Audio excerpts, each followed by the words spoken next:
Bermuda triangle সমুদ্রের সবচেয়ে রহস্যময় স্থান মানা হয় এই অংশটিকে। এই ট্রায়াঙ্গেল দুনিয়ার সবচেয়ে বড় ওশান অর্থাৎ আটলান্টিক সাগরের পশ্চিম দিকে অবস্থিত। রহস্যে ঘেরা এই স্থানটি কুখ্যাতি অর্জন করেছে এবং বহুকাল ধরে সমালোচনার কেন্দ্রবিন্দু হয়ে আসছে জাহাজ এবং বিমান গায়েব হয়ে যাওয়ার মতো ঘটনার জন্য।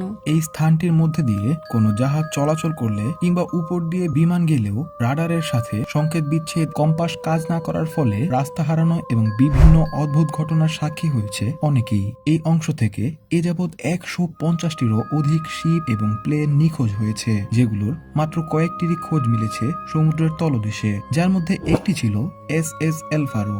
এলফারো শিপ 2015 সালে ফ্লোরিডা থেকে পেট্রোরিকো যাওয়ার সময় হঠাৎ করে রাডার থেকে সংযোগ বিচ্ছিন্ন হয়ে পড়ে। কন্টেইনার সমেত এই জাহাজটির সন্ধান মিলেছিল বহুদিন পর, তাও আবার সমুদ্রের 4600 মিটার নিচে থেকে। এরকম আরো বেশ কিছু জাহাজ সমুদ্রের নিচ থেকে ডিসকভার করা হয়েছিল, তবে সবগুলো জাহাজেরই খোঁজ মিলে নিখোঁজ হওয়ার বহুদিন পর। কি এমন শক্তি আছে এই স্থানটিতে?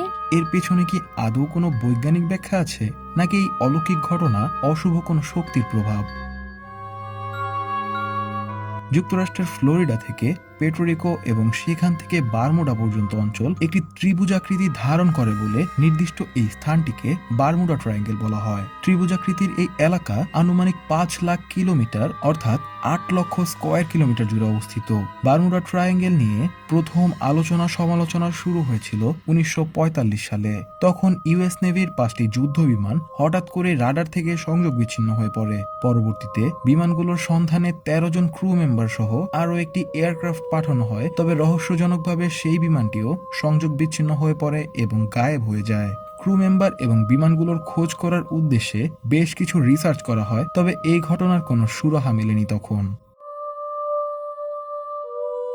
1918 সালে বারমুডা ট্রায়াঙ্গেলের ইতিহাসের ভয়ানক এক ঘটনা আলোচনায় এসেছিল। ইউএস নেভির সবচেয়ে বড় জাহাজটি 1918 সালের 4 মার্চ 306 জন ক্রু মেম্বার সহ ব্রাজিলের দিকে রওনা হয়েছিল। জাহাজটিতে সামরিক সরঞ্জামের অনেকগুলো কন্টেইনারও ছিল। সব ঠিকঠাক চলছিল, তবে এই জাহাজটির সাথেও একই ঘটনা ঘটে। জাহাজটির সাথে সংযোগ বিচ্ছিন্ন হওয়ার আগে শেষ রেডিও মেসেজ ছিল আবহাওয়া একদম পরিষ্কার এবং সবকিছু স্বাভাবিক আছে। যদি সবকিছু স্বাভাবিক থাকে, তাহলে কি হয়েছিল শিপটির সাথে? কেনই বা জাহাজটির আর কোনো খোঁজ পাওয়া গেল না, তা আজও অজানা। 1945 সালের 10 জুলাই PBM-3 নামক একটি প্লেন বারমুডা ট্রায়াঙ্গেলের উপর দিয়ে যাওয়ার সময় গায়েব হয়ে যায়। বিমানটি ট্রেনিং এর উদ্দেশ্যে সকাল 7টায় রওনা হয়েছিল এবং বাহামাসের এয়ারপোর্টে ল্যান্ড করার কথা ছিল। বিমানটির খোঁজ করার জন্য 10 দিন জুড়ে একটি সার্চ অপারেশন চালানো হয়, তবে এতে ফায়দা কিছুই হয়নি।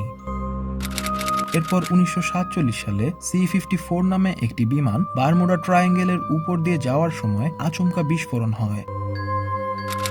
1948 সালে স্টার টাইগার নামক উড়োজাহাজ 6 জন ক্রু মেম্বার এবং 27 জন ব্রিটিশ প্যাসেঞ্জার সহ বারমুডা ট্রায়াঙ্গেলের উপর দিয়ে যাওয়ার সময় নিখোঁজ হয়ে যায়। 1949 সালে 7 জন ক্রু মেম্বার এবং 13 জন প্যাসেঞ্জারের সাথে স্টার এরিয়েল উড়োজাহাজ একই ঘটনার শিকার হয়।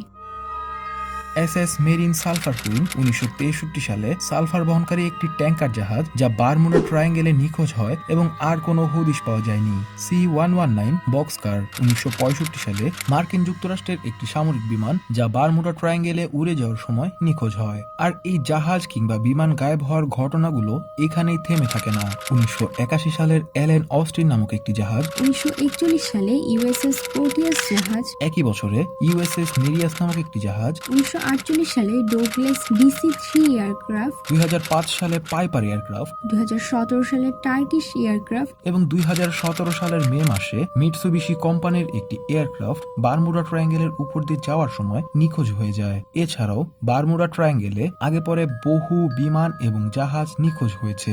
তবে এত ঘটনা কি কেবলই ট্র্যাজেডি, নাকি এর পেছনে রয়েছে কোনো বৈজ্ঞানিক ব্যাখ্যা? চলুন জেনে নেওয়া যাক। দানবীয় হারিকেন ঝড়ের তীব্রতা সম্পর্কে আমরা অনেকেই জানি। বারমুডা ট্রায়াঙ্গেল নামক সমুদ্রের এই অংশে হারিকেনের মতো ঝড় প্রায়ই দেখা যায়। গবেষকদের মতে এই অঞ্চলে যখন ঝড় ওঠে তখন সমুদ্রের উপর হেক্সাবন পেট্রন ক্লাউড তৈরি হয়, যা প্রায় 80 কিলোমিটার পর্যন্ত বড় হয়। তাছাড়া এই অঞ্চলে গলফ স্ট্রিম নামক পরিচিত একটি শক্তিশালী সমুদ্র স্রোত রয়েছে, যা জাহাজ বা বিমানের গতিপথকে প্রভাবিত করে।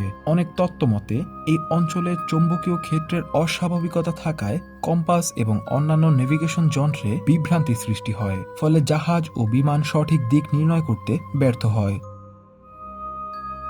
এই অঞ্চলে সমুদ্রের তলদেশে মিথেন গ্যাসের পরিমাণ থাকায় প্রায় ছোট বড় আকারের বিস্ফোরণ ঘটে বলে পানির মধ্যে বাবলস উৎপন্ন হয়। সেই বুদবুদগুলি জাহাজের ভাসমান ক্ষমতাকে ধ্বংস করে দেয়। এছাড়াও বারমুডা ট্রায়াঙ্গেলে ঘটে যাওয়া ঘটনাগুলোর অনেক বৈজ্ঞানিক ব্যাখ্যা রয়েছে, তবে কিছু রহস্যের জট এখনো অমীমাংসিতই রয়ে গেছে।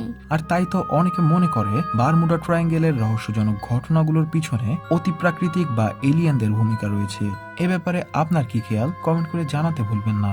ভিডিওটি ভালো লাগলে একটি লাইক করতে পারেন এবং আমাদের জানাতে পারেন কি ধরনের ভিডিও দেখতে চান। আপনাদের মূল্যবান মতামত আমাদের জন্য অনেক গুরুত্বপূর্ণ। আজকের মতো এখানে বিদায় নিচ্ছি, দেখা হবে অন্য কোনো এপিসোডে।